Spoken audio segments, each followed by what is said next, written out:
Sikap hikmah dalam berdakwah. Dakwah dengan akhlak yang mulia maksudnya adalah mempraktekkan akhlak mulia sebagai sarana untuk mendakwahi umat manusia kepada kebenaran.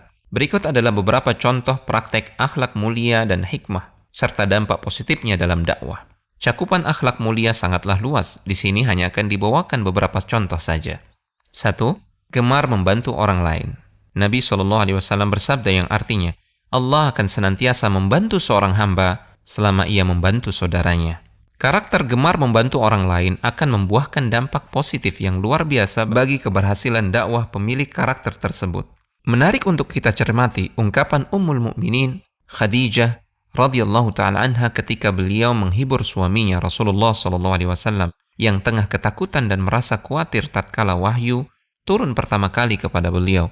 Khadijah berkata, "Demi Allah tidak mungkin, Allah tidak akan pernah menghinakanmu, sebab engkau selalu bersilaturahmi, meringankan beban orang lain, memberi orang lain sesuatu yang tidak mereka dapatkan kecuali pada dirimu, gemar menjamu tamu, dan engkau membantu orang lain dalam musibah-musibah mereka." Kedua, jujur dalam bertutur kata. Allah Subhanahu wa taala berfirman yang artinya, "Wahai orang-orang yang beriman, bertakwalah kalian kepada Allah dan ucapkanlah perkataan yang benar." Kejujuran bertutur kata dalam kehidupan sehari-hari membuahkan kepercayaan masyarakat terhadap apa yang kita sampaikan, bukan hanya dalam perkara duniawi, namun juga dalam perkara agama.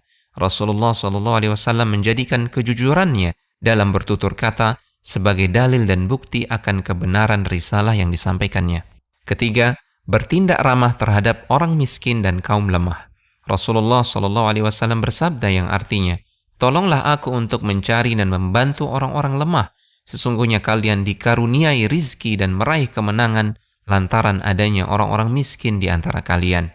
Bahkan Rasulullah SAW pernah ditegur langsung oleh Allah Ta'ala tatkala suatu hari beliau bermuka masam dan berpaling dari seorang lemah yang datang kepada beliau, karena saat itu beliau sedang sibuk mendakwahi para pembesar Quraisy. Kejadian itu Allah abadikan dalam surat Abasa.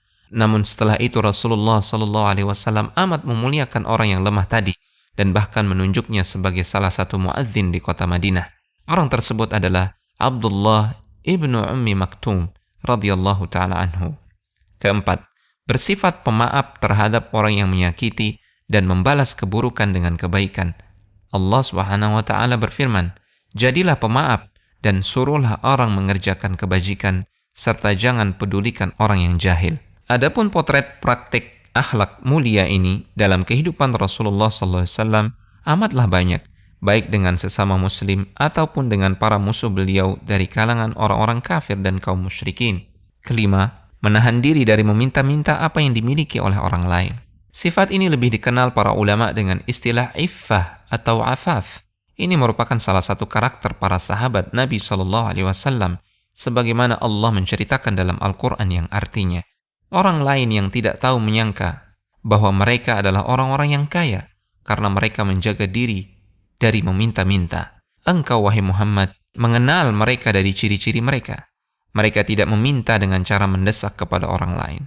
Rasulullah SAW bersabda yang artinya, barang siapa menjaga kehormatan dirinya dengan tidak meminta-minta kepada manusia dan berambisi untuk memperoleh apa yang ada di tangan mereka, niscaya Allah akan menganugerahkan kepadanya iffah atau kehormatan diri, dan barang siapa merasa diri berkecukupan, niscaya Allah akan mencukupinya. Al-Hujjah.com